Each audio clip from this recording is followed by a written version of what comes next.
Good afternoon, Chunky. Before we start talking about Begum Jar, tell me this mystery about your name, Chunky. I've been wanting to ask you since a long time. जब मैं पैदा हुआ था ना हमारे घर में एक बाई थी जो मुझे संभालती थी, उसका नाम था हीरा भाई। और हीरा भाई ने मालूम नहीं प्यार से मुझे चंकी चंकी कहने लगी। और मुझे लगता है मेरा पूरा ख़ानदान, मेरे सब रिश्तेदार, मम्मी डैडी मुझे चंकी बुलाने लगे। तो घर में मेरा नाम होता था चंकी, लेकिन जो मेरा रियल नाम है इट इज़ सुयश पांडे। तो स्कूल में मुझे सुयश के नाम से जानते थे, चंकी कोई जानता नहीं था। मैं थोड़ा एम्बैरेस था उस नाम से। और जब फिल्मों में आने का वक्त आ गया तो पहला चिन्हलानी के पास दो ऑप्शन थे, सुयश पांडे या चंकी पांडे। तो उन्होंने अपने बच्चों से पूछा what is a better name. तो बच्चों ने कहा no, Chunky is a very very good name. No, Chunky means fat. तो imagine going through your whole career being called like Fatty Pandey और Chunky Pandey, but it's click, people like it, एक identity बन गई है। So we loved your role in Begum Jar. Tell me, how did the role come to you and what was your reaction when you were offered the villain? You have never done such kind of a role. I know, मैंने कोशिश की थी। I had done Tigmanshu Dhulia के bullet राजा में मैंने ललन तिवारी का character किया था। लेकिन ये जब श्रीजीत मुखर्जी ने मुझे फ़ोन करके बोला कि I want to meet you, और जब उन्होंने नरेट किया तो मैंने उनको पहले ही पूछा you sure you want me to do this. He said I am very sure I want you to do it. I said क्यों भाई?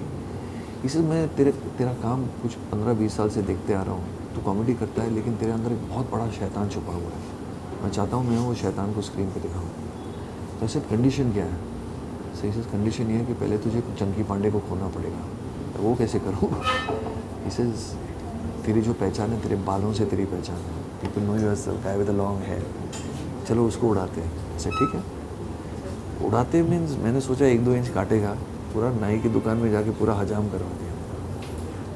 फिर बोला चल तेरे अबे आईब्रोज उड़ाते हैं। ऐसे भाई वो करूँगा तो मैं जेल चला जाऊँगा। It's illegal to shave your eyebrows. हाँ, it's illegal in many countries, you can't.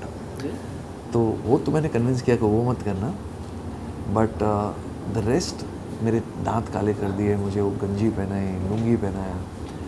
लेकिन मुझे कोई मेहनत करने की ज़रूरत नहीं पड़ी। मुझे ना ही वर्कशॉप करवाया उसने, ना ही प्रेपरेशन कराया। मैं बोला कुछ करने की ज़रूरत है। मैं बहुत कोशिश कर रहा था यार, पहली बार इतना बड़ा विलन करने का मौका मिल रहा है, वो भी विद्या बालन, नसीरुद्दीन शाह है पिक्चर में। मैं बहुत कुछ करूँगा। हर एक्टर सोचता है मैं ये करूँगा वो करूँगा। इसे तुझे कुछ करने की ज़रूरत नहीं, जस्ट बी योर सेल्फ। और मैंने वही किया। एंड वो जो लुक आया और वो जो फील आया इस कैरेक्टर का, वो तो आपको पर्दे पे नज़र आ रहा है। तो इनफैक्ट ये करने के बाद मुझे अपने आप से डर लगने लगा कि कहीं ये कबीर मेरे अंदर तो नहीं छुपा है। I heard you saying that your wife used to get afraid of this look and your dog and barking at you. What is about that? मुझे याद है जब ये गेटअप पहन के मैं घर आया था तो This is the first time you first time, हाँ, गेटअप पहन के मैं घर आया तो मेरी बीवी घर में नहीं थी, खाली मेरा कुत्ता था। उसने जंप मार के मुझे काटने आया। फेयर इनफ, जो पिक्चर में मैं कुत्तों को काट के पका के खिलाता हूँ लोगों को, तो कुत्ता तो काटने आएगा घर का। मेरी बीवी उस वक्त कनाडा में थी बच्चों के साथ हॉलीडे पर, तो मैं फ़्लाइट पकड़ के वहाँ चला गया उनको ज्वाइन करने के लिए। और होटल पहुँचा, मैंने नीचे रिसेप्शन से चाबी लिया। मैंने बीवी को बताया नहीं था मैंने ये सब बाल वाल मुंडवाए ये सब। और मैं रूम के अंदर घुसा और जो मेरी बीवी चिल्लाई, शी थॉट कोई चोर घुस गया, कनाडा का चोर घुस गया रूम के अंदर। तो शी ऑलमोस्ट बेहोश हो गई वो। तो 19 साल के लिए मैं डरते आया अपनी बीवी से, अब मेरी बीवी मुझसे डरने लगी है। आई am very happily married. Chunky, tell us, in the 80s phase when Teza White, also my favorite film by far, Bappana is a character I loved really. एक 80s का phase था when you were the lead actor. What happened after that? You suddenly vanished away. What happened? भाई after आंखें मैं तो घर पे बैठ गया था, मुझे काम ही नहीं मिल रहा था आंखें के बाद। सच ए बिग हिट फिल्म। मुझे जो रोज़ ऑफ़र आ रहे थे भाई के रोल या दोस्त का रोल, पर कोई मज़ा नहीं था उस रोल में। खाली हाँ चंकी पांडे चल उसको एक रोल दे देते करेगा। तो मैं थोड़ा फ्रस्ट्रेटेड हो गया, मैं बांग्लादेश चला गया। बांग्लादेश में मैंने 3-4 साल राज किया। लेकिन 98 में जब मैं लौट के आया तो एक ऐसा जनरेशन था जो मुझे भूल गया था। They didn't know who Chunky Pandey was. मुझे डर लग गया। मुझे बच्चे मिलते थे, बोलते थे अंकल तुम्हारा नाम क्या, तुम करते क्या हो? तो मैं उनकी साइज़ देख के बोलता था भाई तुम जाके अपने मम्मी से पूछो मैं कौन हूँ। क्योंकि मम्मी, बच्चा इतना छोटा तो उसने तो पिक्चर देखी होगी मम्मी ने। तो मैंने तब सोच लिया कि यार ये बच्चों का सेगमेंट कैप्चर करना बहुत ज़रूरी है, बिकॉज यही ऑडियंस होती है। क्यों अगर बच्चा ऑडियंस नहीं है तो एक इंसान में छुपा हुआ बच्चा आपका ऑडियंस बन सकता है। मेरे अंदर बहुत बच्चे हैं। मैं हंसता हूँ ज़ोर ज़ोर से, मैं रोता हूँ जब इमोशनल सीन्स आते हैं। तो मैंने ये सोच लिया कि मैं हीरो नहीं करूँगा, पर मैं वो कैरेक्टर करूँगा जिसके बिना पिक्चर चल नहीं सकती आगे। तो लोग जब थिएटर से निकल के आते तो उनको 3-4 सीन याद रहते पिक्चर के। मैंने कॉन्शियस डिसीजन लिया कि मैं वो 3-4 सीन में एक सीन मेरा होना चाहिए। तो मैं रोल का लेंथ नहीं देखता हूँ, मैं खाली देखता हूँ ये कैरेक्टर कितना इम्पोर्टेंट है, इम्पैक्ट इसका कितना है पिक्चर में, मैं उस हिसाब से अपने रोल्स चुनता हूँ। तो आपने जब ये हाउसफुल सीरीज में जो आखिरी 5 साल जो कैरेक्टर निभाया था, वही apprehensive that you would be pigeonholed into doing the same comedy kind of a role or देखो मैं बहुत लकी हूँ, मुझे आखिरी पास्ता का कैरेक्टर मिला, बिकॉज जब ये पिक्चर हाउसफुल 1 बन रही थी तो सब अक्षय और सब लोग चाह रहे थे कि साजिद खान ये आखिरी पास्ता का रोल करें।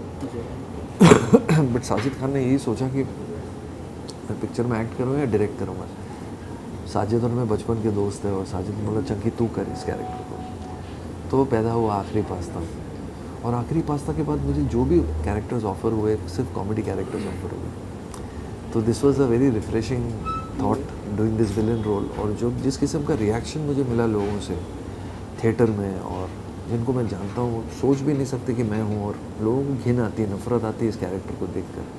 तो I feel it's achievement. so you love playing the villain? Are you planning to do more such roles in the future? हाँ मैं और करूँगा और एक डिफरेंट स्टाइल लाने की कोशिश करूँगा विलन्स में, बिकॉज यू नो लोगों को गाली देनी चाहिए विलन को, हेट करना चाहिए विलन को, और डर आना चाहिए विलन से। तो I want to play that. मुझे कोई बॉडी बनाने की ज़रूरत नहीं है। आई थिंक इनफैक्ट मैंने श्रीजीत को पूछा था मैं बॉडी बनाऊँ, ये से नहीं, मुझे दुबला पतला विलन चाहिए जो आम आदमी की तरह लगे। उन्होंने बोला उसी द फिल्म टर्मिनेटर 2 जहाँ अनिल श्वासनगर है, रॉबर्ट पैट्रिक कितना दुबला पतला सा, लेकिन जो हरकतें करता है वो बहुत ही ख़राब है। तो विलन अपने हरकतों से जाना जाता है।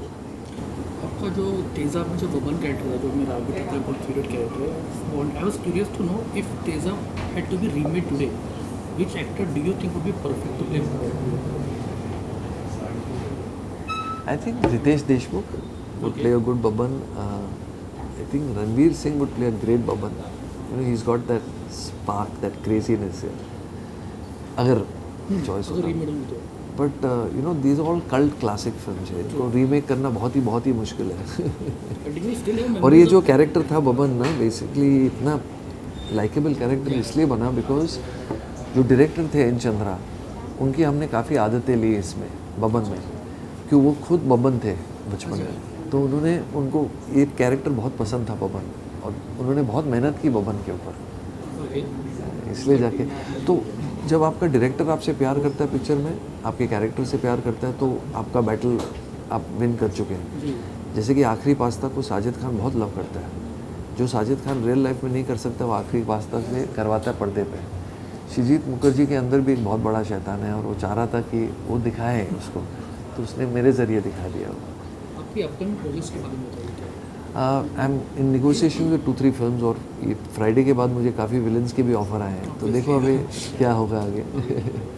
Thanks a lot for sharing with us, all the best. Thank you.